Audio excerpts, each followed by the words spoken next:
Dear ladies and gentlemen, welcome back to the analysis of YOLENO TV. I hope you're well from wherever you watch this channel. I would like to start this session by appreciating you so much for making this channel grow. If you wish to support us, just subscribe to our channel and give this video a like. So, dear viewers, you remember that yesterday there was a call from all the UDA members that Raila Odinga, Uhuru Kenyatta, and other organizers of the Kamukunji 2, their names be forwarded to the ICC. That was an ambition that Samson Cherengai, Kimani Chungwa, Cleophas Malala, Cecil Barire, and a host of other UDA members were hell-bent in making sure that they execute.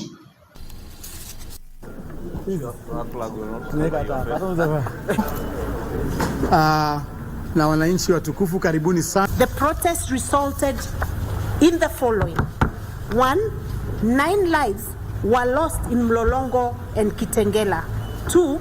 Destruction and looting of Eastmart and Quickmart supermarkets in Kitengela and Mlolongo. Tusaidie wale vijana ambao wanapoteza maisha, na tumeweka mikakati ya kutosha kuhakikisha jambo jana halitafanyika tena. How are you dealing with economic challenges to the ordinary mwananchi? Deal with the cost of living. We have documented each and every death, each and every destruction, and in fullness of time we are writing to ICC to ensure, because Mr. Odinga and Mr. Kenyatta are culprits and perpetrators, should have good customers of ICC. Na wale watu wanasema ati wanafanya maandamano ya siasa, alafu wanaenda kuvunja duka za watu, wanaenda pale Nairobi, wanafunga barabara, wanaharibu mali ya umma, wanachoma ofisi ya utawala ambaye ni ya kusaidia wananchi, wanachoma vitambulisho vya wananchi ambao wanangojea kukuja kuchukua vitambulisho vyao. Unachoma, huyo mwananchi ana hatia, hajui mambo hajui ni nini inaendelea. Wakina mama wanaumia, wakienda sokoni wanakutana na wahuni ati ni wakijifanya ati ni siasa, ati katiba imekubali wafanye vile wanataka. Katiba ya Kenya, na hakuna mtu anajua katiba kutuliko. As a result of that ambition that they had, many people who are opposed to Azimio say that the reason why there was this kind of killings is because of Raila Odinga. They laid the blame squarely on Raila Odinga and Uhuru Kenyatta. I saw a video of Kanini Kega going public talking bad about Uhuru Kenyatta.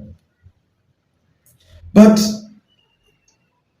something has happened that I think will make them change their stand of taking or dragging Raila Odinga's name and Uhuru to the ICC. And this is a response that was shared by UN on the humanitarian department. Spokesperson Jeremy Lawrence spoke on the Kenyan protest, and this is what he said.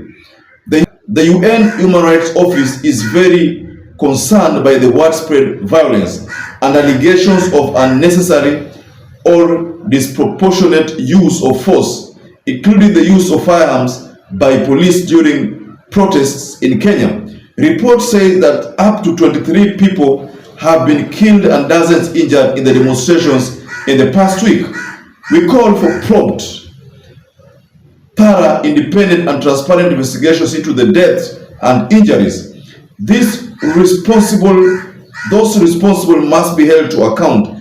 Effective measures to prevent further deaths and injuries must be adopted. In light of calls for further protests next week, we call on the authorities to ensure the right to peaceful assembly as guaranteed by the Kenyan Constitution and international human rights law. The policing of protests must seek to facilitate peaceful assemblies, and any use of force must be guided by the principles of legality necessity, proportionality, and non-discrimination, firearms should never be used to disperse protests. We appeal for calm and encourage open dialogue to address special economic and political grievances with the aim of identifying lasting solutions in the interest of all Kenyans. End of statement. That is a strong statement from the UN humanitarian spokesperson, Jeremy Lawrence. And he spoke on behalf of Kenyans to those people who have been doing injustice to the demonstrators. I want to remind you, ladies and gentlemen, that yesterday there was a call that from the UDA, just like I said, to have Raila Amolo Odinga and the team to ICC, and they were claiming that Raila Amolo Odinga is responsible for the shootings and all the deaths that resulted from the peaceful demonstrations. There is one of my subscribers who posted something to me. He said that how comes on Monday when Raila Amolo Odinga toured Nairobi there was no chaos, there was no deaths? How comes on the second day when he was invited for lunch there was no chaos, there was no death, but on the Wednesday there was skirmishes, chaos and the like? How come? That was a very interesting question, but I could only say that the reason why all this happened, talking about the skirmishes of Wednesday, is because of police interference in the peaceful demonstration. So the people like Cherengai Ichungwa have been dealt a blow by this response from the UN Humanitarian Rights Department. Because if at all Raila is to be blamed for this, everything that happened, then Raila could have been mentioned in this report, and they could have said that the person who called for the peaceful demonstration should be apprehended or should be taken to jail or should be taken to the ICC.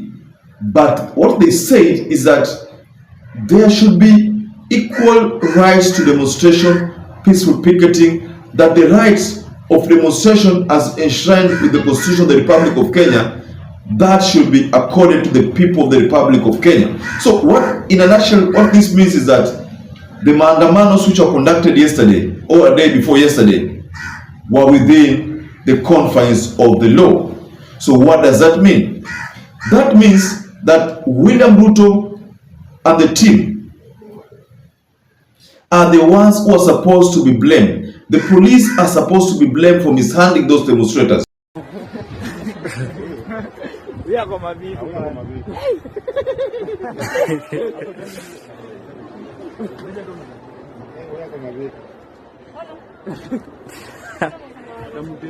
Ofisa kona courage bwana. Ofisa kona courage bwana. Iko la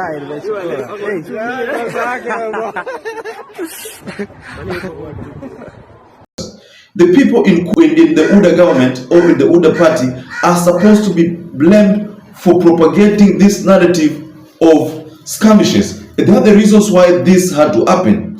I want to take you back to Kamukunji, where the crew that was sent there to set up the podium for Azimio's address were forced to stop that process of setting up because the police had to throw tear gas, goods had to invade that ground, and there was a lot of skirmishes. As a result, that could not take place. And we also saw Oparanya being apprehended by the DCI for questioning. So, dear ladies and gentlemen, what does this statement from the UN leave us? It's very simple. The people who will be blamed are none other than the force. That's what, according to the report by the UN Humanitarian Rights, is all about. The people to be blamed are the police. So, dear ladies and gentlemen, can you tell us below the comment section there what do you think about this report from the UN? Do you think this will cool down this government to give the peaceful protesters some time to, to picket, sometimes to peacefully demonstrate? If that is the case, can you tell us below the comment section there what your takes are? And once again, I'd like to urge you to stay safe and stay blessed until we catch up again in our next analysis.